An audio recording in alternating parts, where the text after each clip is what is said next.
Thank you, Shane. And thank you for allowing me to be of service tonight. I used to plan my main shares. I used to just allow myself to have three bullet points, which basically was what happened, how did I get here, and what my experience is. And because I try not to plan it, so often my main shares are completely different depending on what is kind of either like being channeled through me. So it actually doesn't matter how many years that I've been here. This is still really scary for me. Made scarier because this is my home group. This group means a lot to me. This group has kept me going, been my home, been here when my life is literally exploding, falling apart. But this room has always been here for me. People have carried me into this room. I've sat in this room and cried for entire meetings because that's just what I had to do, just to be here. And I'm so blessed. I'm so grateful. And the people who do service relentlessly, service. I don't know anyone. I don't know anyone that has multiple years and does like a little bit of service now and again. All the people with multiple years that I know that I admire their recovery and want what they've got, they do a shit ton of service, right? So I've always made sure that I've been in service. I feel like these walls have heard so much about my backstory that, but I just have to share for the newcomer here. And I'll tell you very, very briefly about what life was like. I grew up having suicidal thoughts is some of my first thoughts. I was an absolute animal, feral. And when I hit kind of my teenage years, I picked up, and it was like this magical elixir that just turned the noise off in my head. And that's all I ever wanted. Okay. And I actually think that alcohol was probably my first spiritual awakening. It was the first thing that ever worked for me because it turned the noise off. And I actually think that I probably would have died a lot sooner had I not have picked up, because I wouldn't be able to live with a head, with this head that I have. However, when I picked up, I didn't realize that I had this physical allergy, which meant that for whatever reason, my body's out of whack. And if I start, I can't stop. And those little voices in my head start coming back. So before I pick up, it's, Kate, you're going to drink a glass of Chardonnay and then you're going to go home like a lady. You're not going to sleep with your ex again. You're not going to cause mayhem. It's going to be fine. And I'll fall for it. My head will say things like, Kate, if you get a 0.2, you'll have a couple of lines and then you won't be such a shit mum to your son who you're a single parent to. Like, it's going to be fine. You'll just have 2 lines. Also, that's all you can afford, Kate, 0.2, which was what it was like in the end, right? The lie is so cunning that for years I was in complete denial, and I thought that every single person had these thoughts in their head. I thought every single person out there couldn't stop once they got started. But I was watching people actually drink like normal people, like could have half a bottle of wine, put it in the fridge, not touch it for 3 weeks, and then have to throw it out because it's stale, right? I just thought I had less willpower than those people.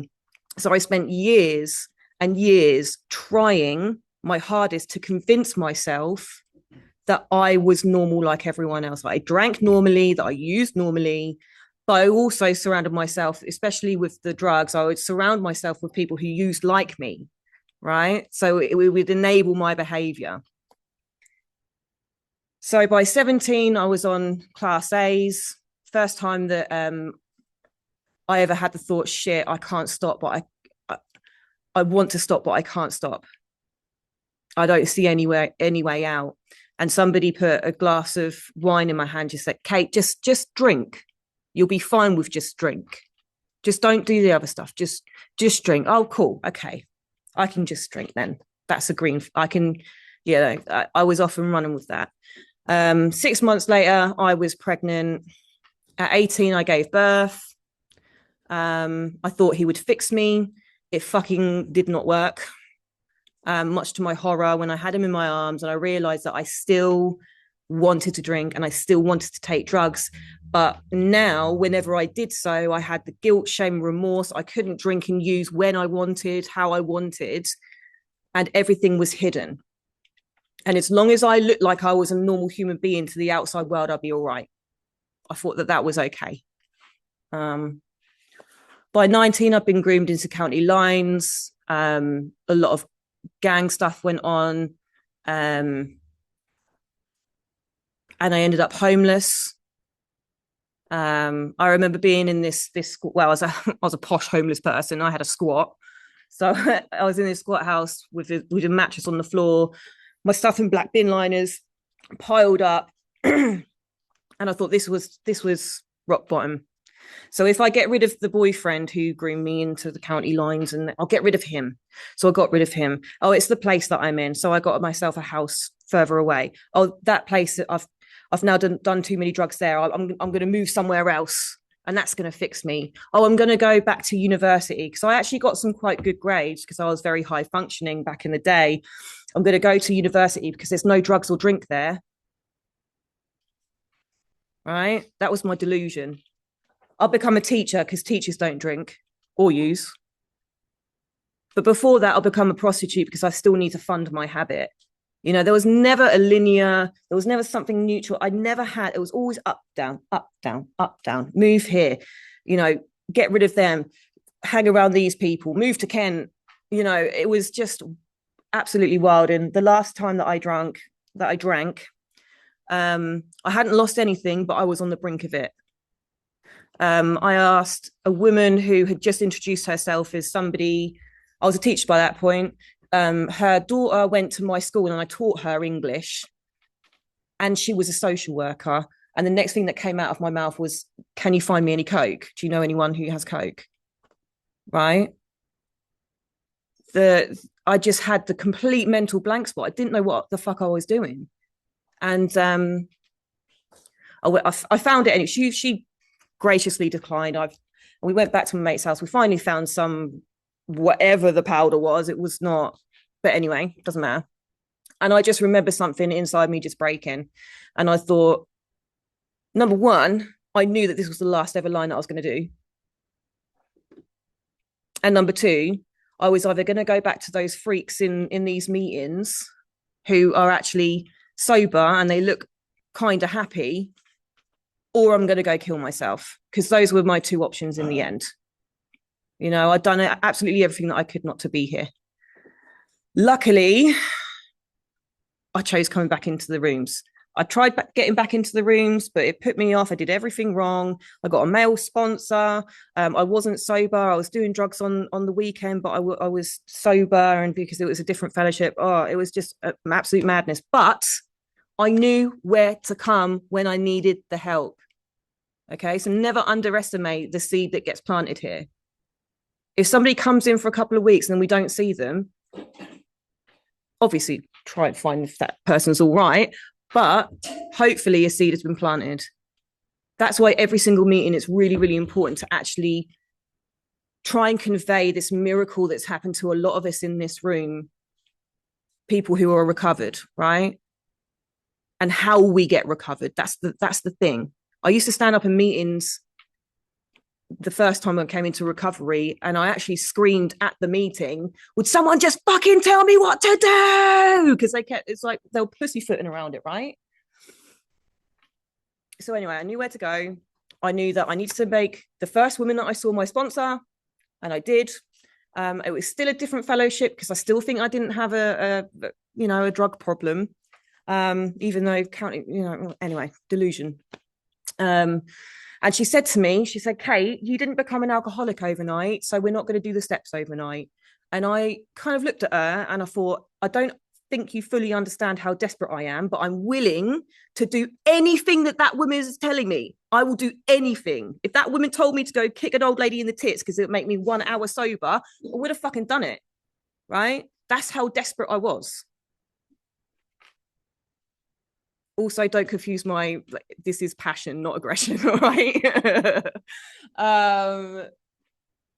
So I did everything that she said, and it was probably the most painful year of my recovery ever, because we were doing about a step a month. And unfortunately for me, because I am like one of the hopeless that they call in the book, I am a hopeless case. When I put the drink and drugs down, I go back to that same head as when I was, a child. Go and kill yourself, Kate.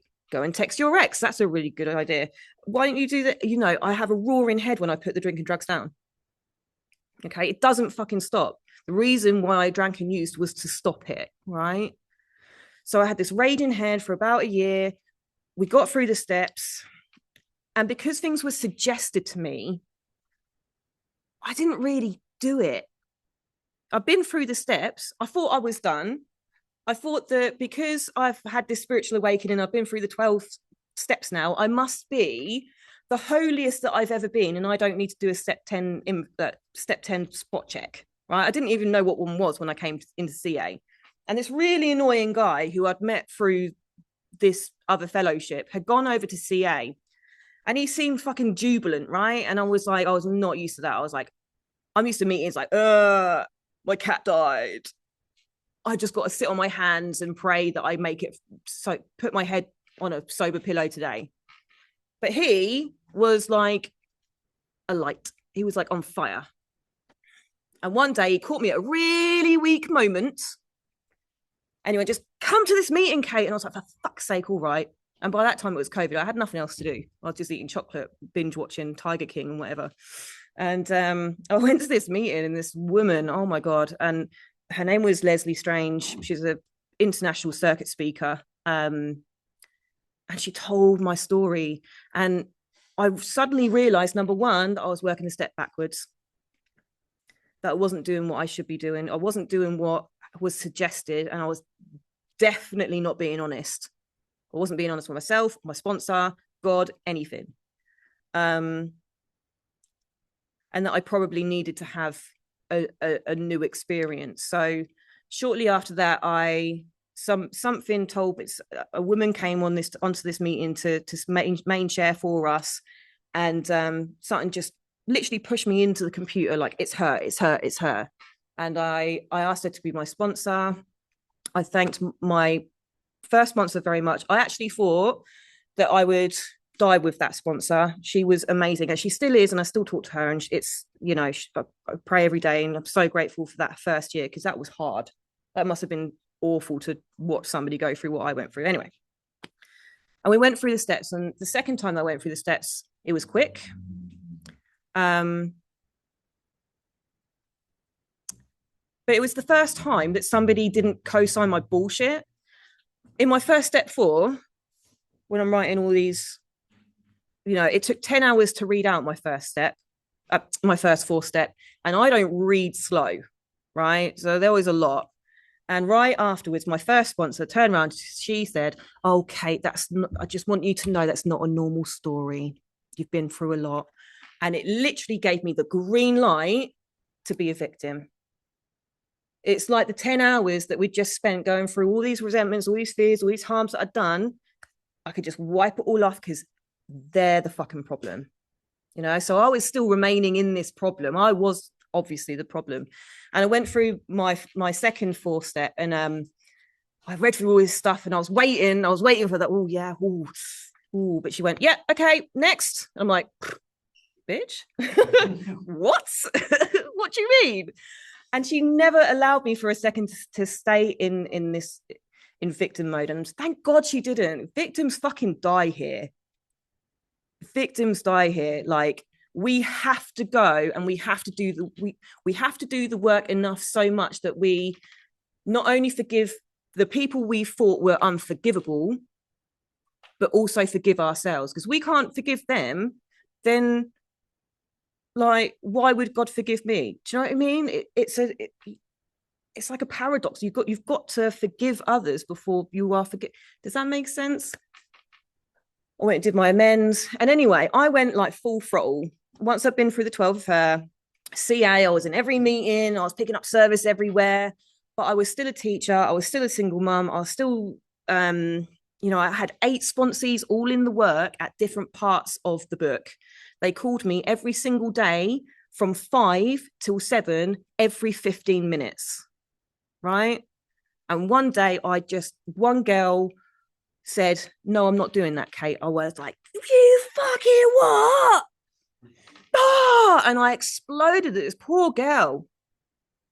No wonder she never spoke to me again. Like, honestly, if that's you, if you're in the room, please, I really owe you an amends. But I went fucking absolutely batshit crazy at this girl, and it's because of me. Because I'd said yes to absolutely everything. I hadn't taken into consideration my job that I was actually kind of good at now, because as a result of being sober and actually happy in sobriety, I was running the house, I was single mum, blah, blah, blah. And I'd taken on too much. So I had to really look at how much I could take on to keep me as well as I like to be. Because the more of this stuff that I do, the better I feel, the better I am out in the public to other people, the more polite I am, the more understanding. You cut me up in on the motorway. Oh, okay, love. I've done all of my stuff that I need to do today, and I'm taking someone through the work later. So cool, you can't. It's all good.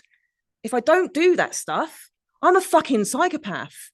I'm literally a psychopath without this stuff, right? That's how important it is. So I have to make sure that I do all of my daily stuff every single day.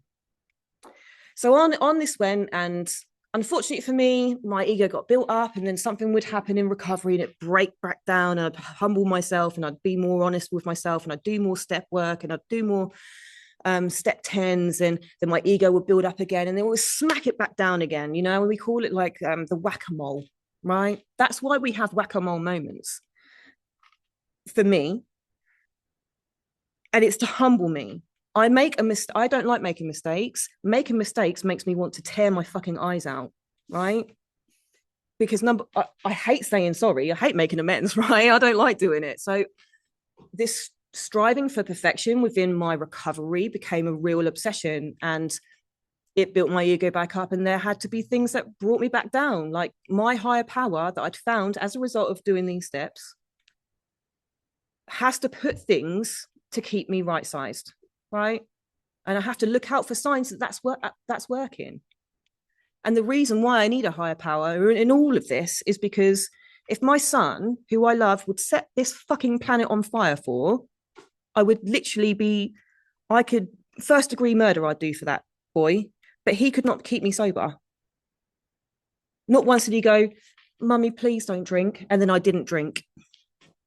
So I've got to find something out there that's bigger than the mother's love, right? And for me, the only thing bigger than that is a higher power of my own understanding. I call it God because I'm lazy. The only way I can reach that, a higher power, is by doing 12 steps. Because I'm fucking stupid, right? I'm very untrusting. I can't sit in a church. I can't go into a Hare Krishna temple or a Buddhist center and just connect. I have to do 12 steps to keep me connected, and I have to work them every single day to keep me connected. And I learned some really, really hard lessons here.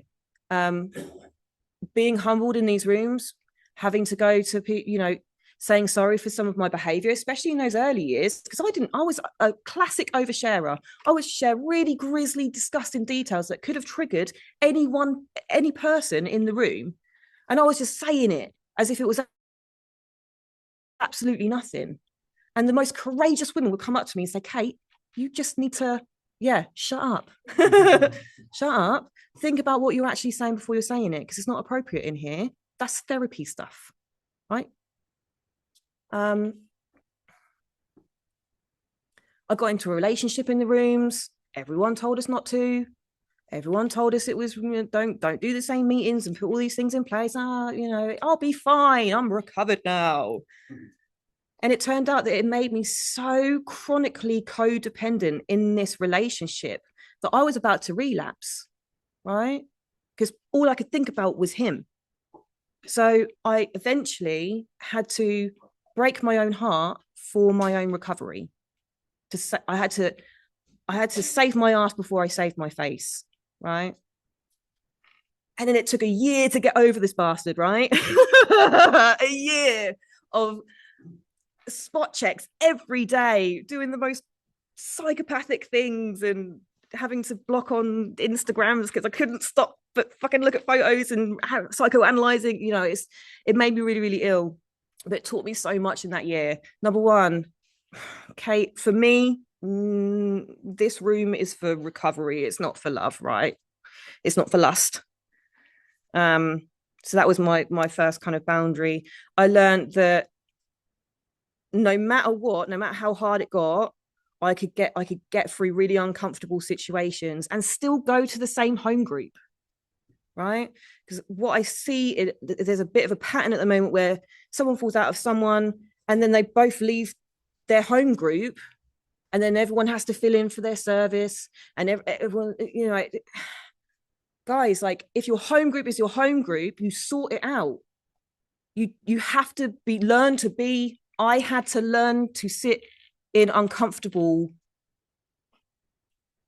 feelings and situations to learn and grow from it, right? I learned so much. In the third or fourth year, there was something really catastrophic actually happened to me where my ex tried to pick up my son. I knew something was off. We got him out of the flat. My mum then turned up and he attacked my mum, right? My mum's 4'11". And when I say attacked, it was like headbutting and it was not great. And we were watching, me and his son and my son were watching from the kid. It was a big mess, right? And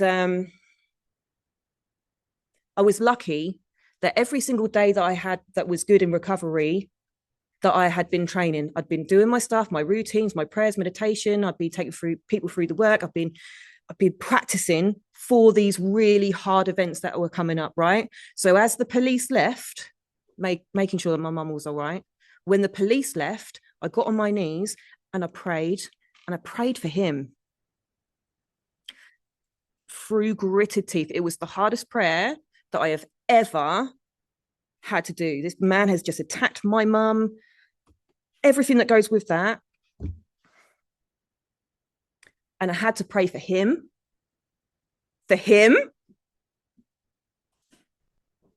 I did it. And I did it for 2 weeks solid, praying for him every single day in my prayers. Why did I do that? Because it tells me in a fucking book that if I have any resentment over anyone, I am going to go and use. It's just a matter of time.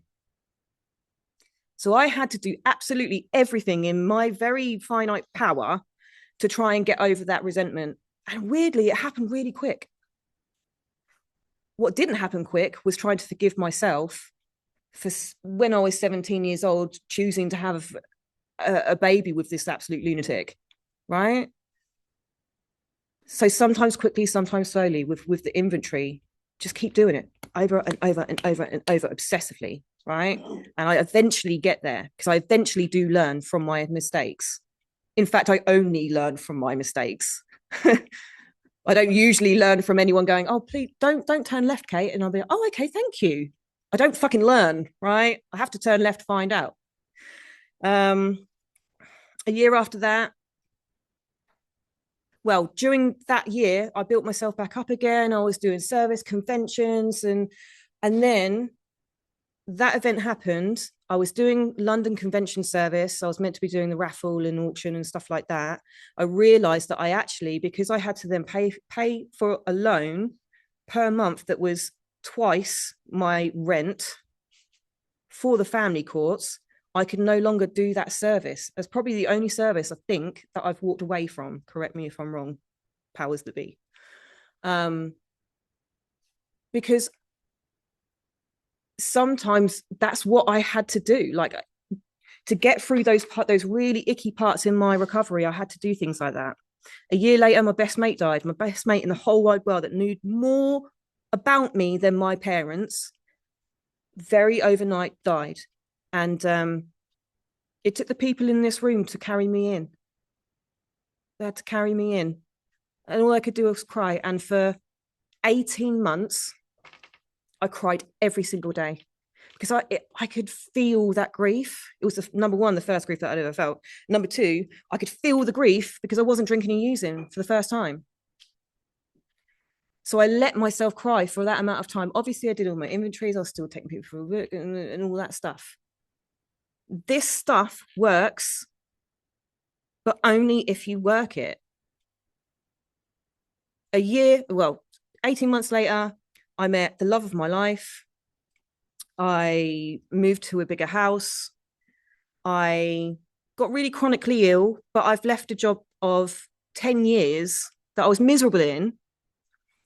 I got engaged under a waterfall in the middle of the Isle of Man on TT week, well, practice week, on TT week, with my son, who recorded it.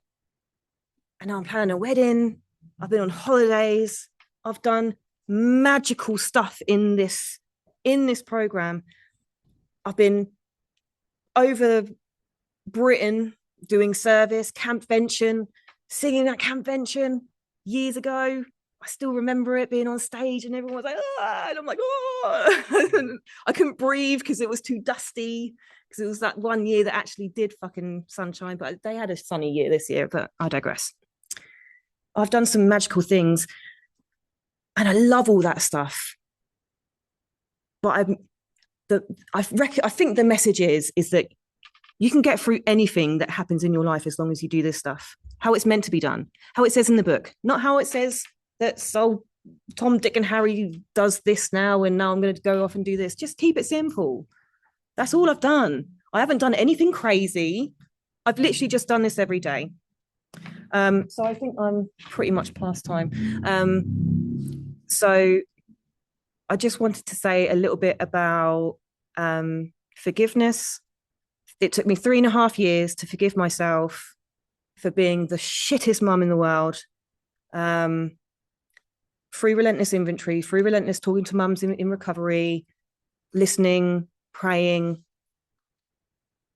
And as soon as that happened, I actually felt like I would say that I was recovered before that, but I really feel recovered now. And I really feel like as long as I do this every day, no matter what, I'm going to be all right. And if I'm having a shit day, you guys can carry me in.